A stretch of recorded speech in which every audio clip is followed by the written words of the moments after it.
Alhamdulillah wa salatu wa salam ala rasulillah wa ala alihi wa sahbihi wa man wala. Nous continuons toujours notre sujet, celui de la pudeur, mais on va la mettre en perspective et en rapport par rapport à ce mois béni que nous vivons à travers la pratique du jeûne, en rappelant que la pudeur est d'abord la prise en considération du regard de l'autre. La pudeur, c'est toujours par rapport à autrui.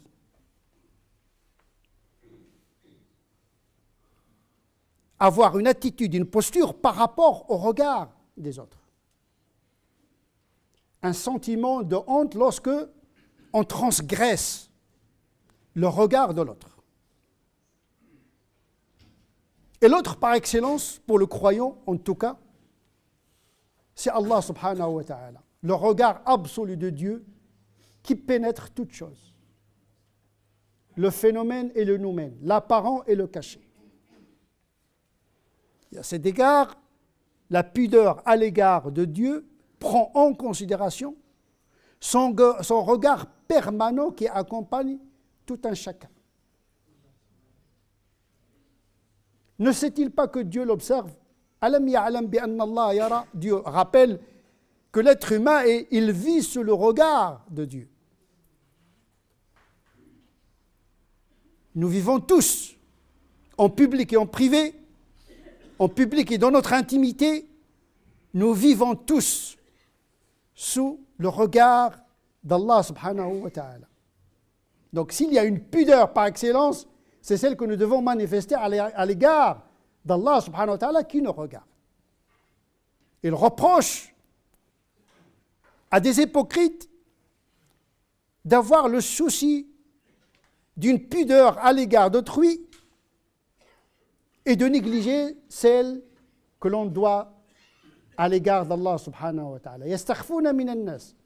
Ils se cachent pour ne pas agresser le regard des autres, pour ne pas vexer les autres. Donc, ils cachent leurs défauts pour ne pas être vus par les autres. Mais ils ne font pas la même chose avec Dieu. Ils ont une pudeur à l'égard des hommes, mais ils ne l'ont pas à l'égard du Seigneur des mondes. Alors qu'il est toujours avec eux. Dieu ne vous quitte pas. S'il y a un être qui vous accompagne avant la naissance, pendant toute la vie, dans la tombe, pendant la résurrection, un seul être vous accompagne tout le temps, c'est Allah subhanahu wa ta'ala. Donc pour le croyant, c'est cet accompagnement, cette présence de Dieu, ce regard de Dieu qui doit l'importer le plus. Et de cette conscientisation dont dépend sa vie spirituelle et même sa vie matérielle. C'est ça la différence entre le croyant et le non-croyant. Le croyant n'est jamais coupé de la transcendance. I'budillah ka'annaka tarah.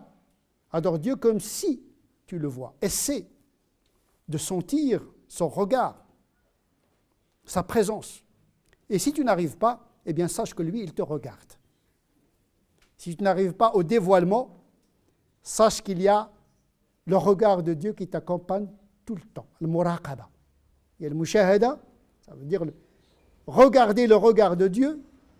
Si on n'arrive pas à atteindre ce niveau-là, au moins, il faut être dans un niveau inférieur mais qui est noble, celui d'être conscient que le regard d'Allah subhanahu wa ta'ala nous accompagne tout le temps. Et la différence entre le regard de Dieu et le regard des autres, c'est que le regard des autres n'observe que les apparences. En vérité, tous les êtres humains entrent dans une comédie. Nous sommes tous des comédiens. Nous ajustons notre rapport en fonction des regards des autres. La comédie, c'est universel. Il n'y a pas que les stars qui savent faire la comédie. Il y a ceux qui bâtissent toute leur vie dans une comédie, un mensonge qui devient pour eux une vérité. Nous prenons en considération le regard des autres, parfois à tort, parfois à raison, parce qu'il faut respecter également le regard des autres. Donc, nous ajustons notre morphologie comportementale, notre façon de s'habiller, notre façon de nous habiller, notre façon de parler, etc., en fonction du public, en fonction des situations. Sauf qu'on oublie que le regard des hommes se limite aux apparences, mais le regard de Dieu, il pénètre les mystères de la conscience et de l'âme. Inna Allah la yanzuru ila suwarikum. Dieu ne regarde pas vos corps, vos formes. Cela ne veut pas dire qu'il est aveugle.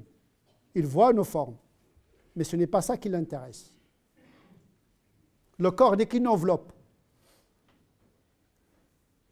Ce qui importe Dieu, c'est ce que siège cette enveloppe, ce que habite cette enveloppe, c'est-à-dire la conscience et l'âme. Ça veut dire que le lieu du regard de Dieu, par excellence, c'est le cœur et la conscience intime, intérieure de l'être humain.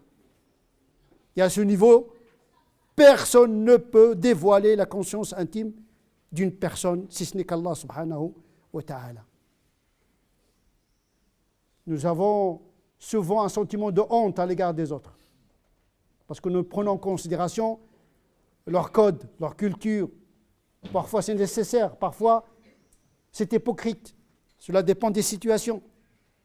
Mais nous oublions le sentiment de honte quand nous transgressons la morale en privé et dans l'intimité, et parfois même en public. Inna Allah la yanzuru ila suwarikum. Mais il ne regarde pas vos formes, mais il regarde vos cœurs et vos actes. Car les actes, ce sont des symptômes qui révèlent ce qu'il y a dans le cœur. On peut juger, on peut estimer ce qu'il y a dans le cœur à partir des comportements également, jusqu'à une certaine limite. Donc ce qui va intéresser Dieu, c'est l'acte intérieur qui se répercute sur l'acte extérieur.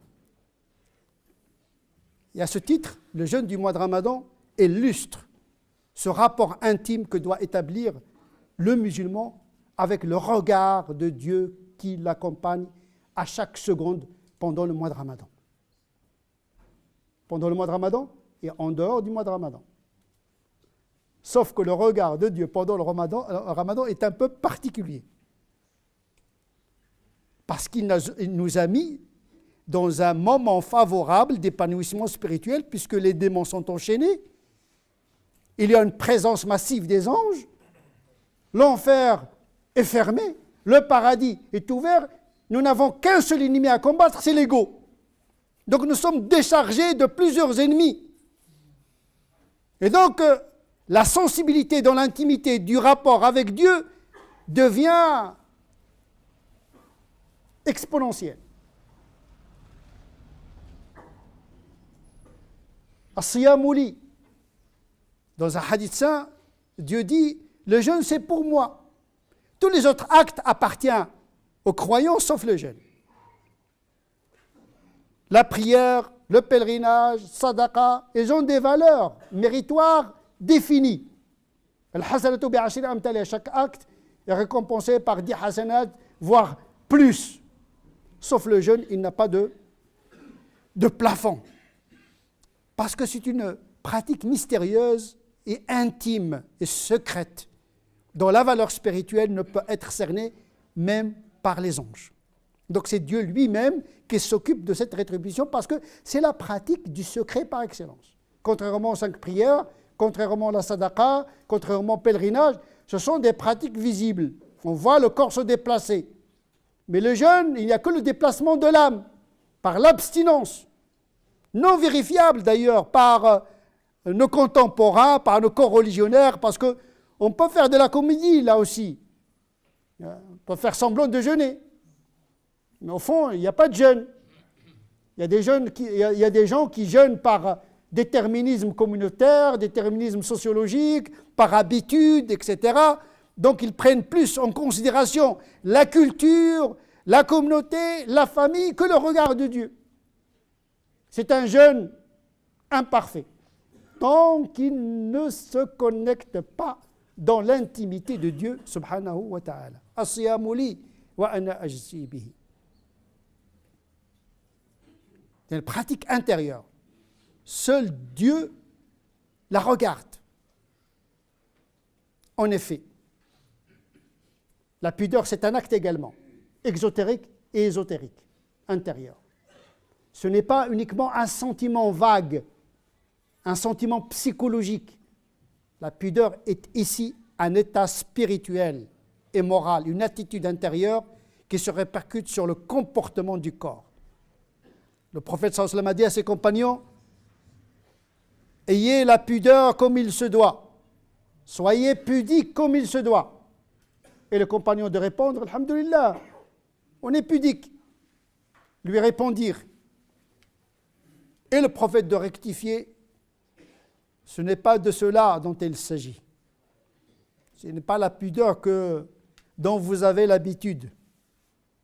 Une pudeur culturelle, le hishma, la timidité.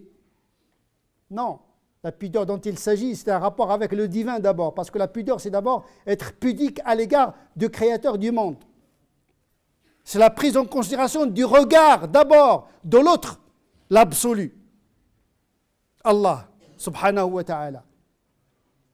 Et de continuer, sallallahu alayhi wa sallam, en disant, la vraie pudeur, c'est de préserver la tête et ce qu'elle contient. C'est-à-dire tous les sens et la raison. Tout est dans la tête. Le cerveau à travers lequel l'âme agit en termes intellectuels, des actes volontaires, il y a les oreilles, il y a les yeux, il y a la bouche, tout est dans la tête. Celui qui arrive à préserver sa tête, c'est-à-dire les sens et la perception de l'intelligence, et qui est capable de s'abstenir de penser au mal, d'écouter le mal, de regarder le mal, de manger le mal, de dire le mal, c'est ça la vraie pudeur.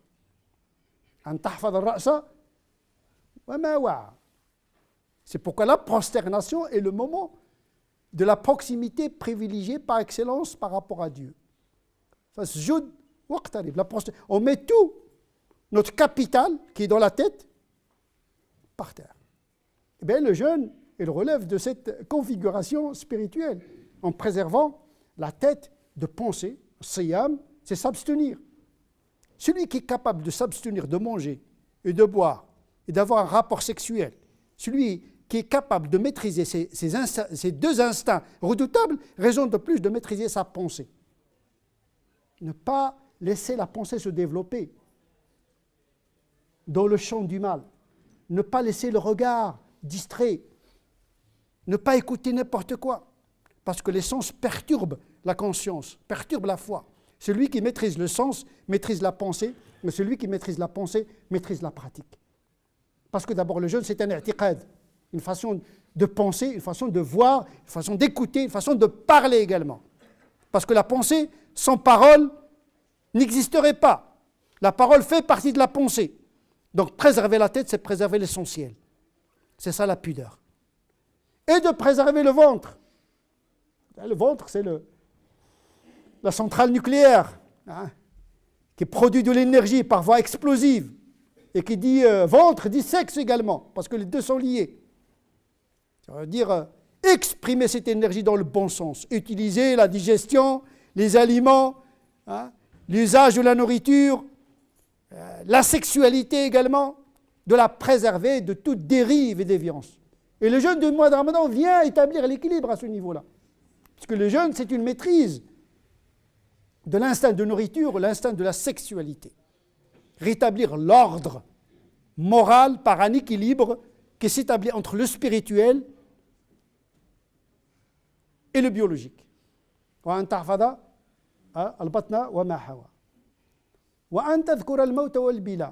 faut penser à la mort et à l'après-mort. Donc le jeûne, toutes les pratiques de notre vie, a une destinée infinie. L'homme n'est pas créé pour une disparition. L'homme est créé pour l'éternité. Le corps se dégrade, mais l'essentiel reste éternel. C'est pour cette raison, ce qui intéresse Dieu, c'est ce souffle qui habite le corps. Le corps se dégrade, change, mais la nature spirituelle de l'homme, elle est invisible, et c'est là où il y a le lieu du regard d'Allah subhanahu wa ta'ala. Alors, inna fil jasadi mudra. Dans le corps, il y a un organe.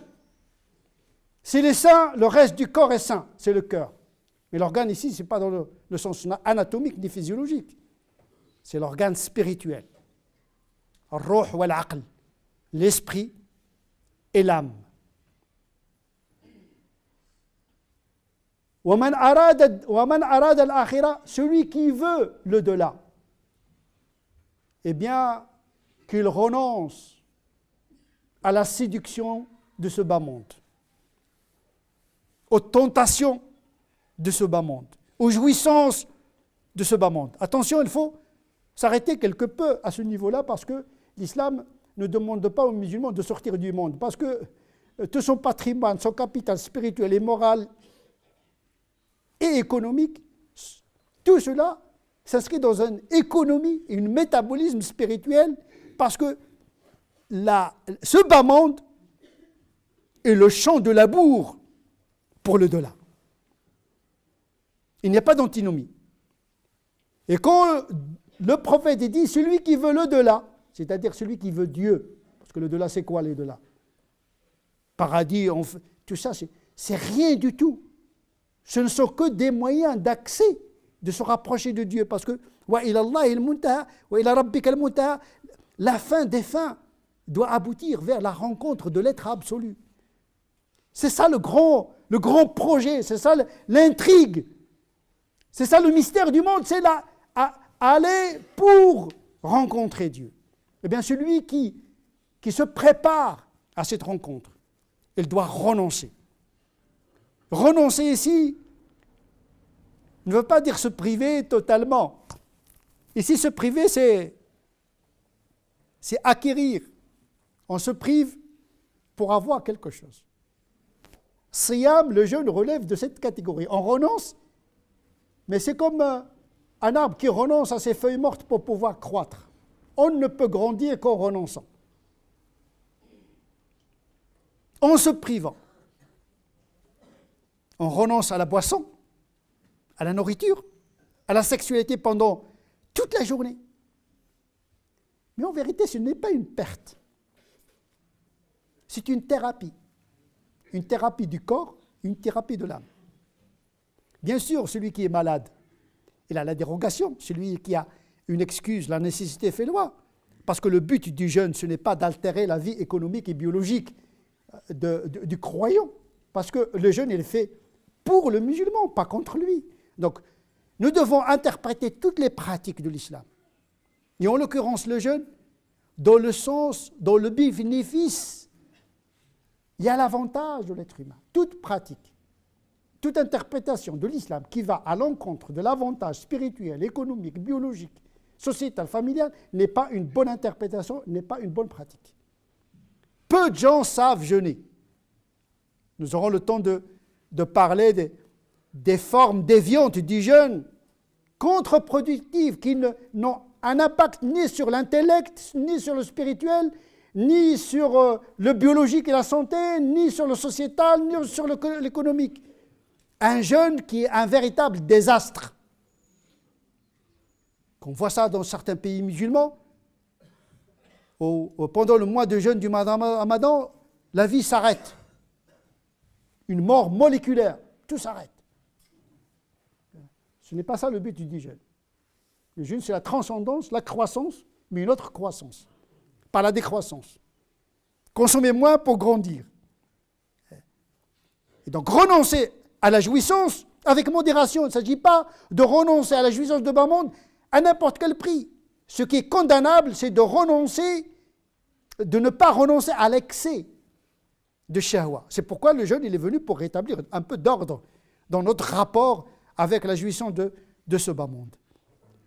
Et le prophète de terminer son hadith, celui qui arrive à faire cela, eh bien, il a réalisé la pudeur comme elle se doit. C'est ça, une pudeur intelligente qui connaît le Créateur, le vouloir du Créateur. Donc c'est une pudeur consciente, intelligente et avec modération parce que yuridullahu bikumul yusr. Dieu veut de la facilité pour vous. Il ne veut pas de la contrainte, il ne veut pas un sentiment de culpabilité à outrance. Il y a une pudeur qui est fausse. Si tu as la dérogation, use de la dérogation et ne pas avoir un sentiment de culpabilité plus à l'égard des autres qu'à l'égard de Dieu. Parce qu'il y a des gens qui refusent de prendre la dérogation parce qu'ils ont honte. De qui? Eh bien, de l'environnement. Yastakhfouna min an-nas. Bon, ils se cachent au regard des autres, mais ils n'ont aucune pudeur à l'égard d'Allah subhanahu wa ta'ala qui veut pour nous la facilité, mais l'effort également. La facilité, ce n'est pas le laxisme. C'est-à-dire une économie dans l'action. La facilité, c'est une économie dans l'action, avec efficacité. نسأل الله عز وجل أن يجعلنا من الذين يستمعون القول فيتبعون أحسنه أولئك الذين هداهم الله وأولئك هم أولو الألباب اللهم اهدنا فيمن هديت وعافنا فيمن عافيت وتولنا فيمن توليت وبارك لنا فيما أعطيت وقنا واصرف عنا شر ما قضيت فإنك تقضي ولا يقضى عليك وإنه لا يذل من وليت ولا يعز من عاديت تباركت ربنا وتعاليت اللهم لا تدع لنا في هذا اليوم الكريم وهذا الشهر العظيم ذنبا إلا غفرته ولا هما إلا فرجته ولا كربا إلا نفسته ولا ميتا إلا رحمته ولا حاجة من حوائج الدنيا لك فيها رضا ولنا فيها صلاح إلا يسرتها اللهم صل على سيدنا محمد وعلى آل سيدنا محمد كما صليت على سيدنا إبراهيم وعلى آل سيدنا إبراهيم وبارك على سيدنا محمد وعلى آل سيدنا محمد كما باركت على سيدنا إبراهيم وعلى آل سيدنا إبراهيم في العالمين إنك حميد مجيد سبحان ربك رب العزة عما يصفون وسلام على المرسلين والحمد لله رب العالمين.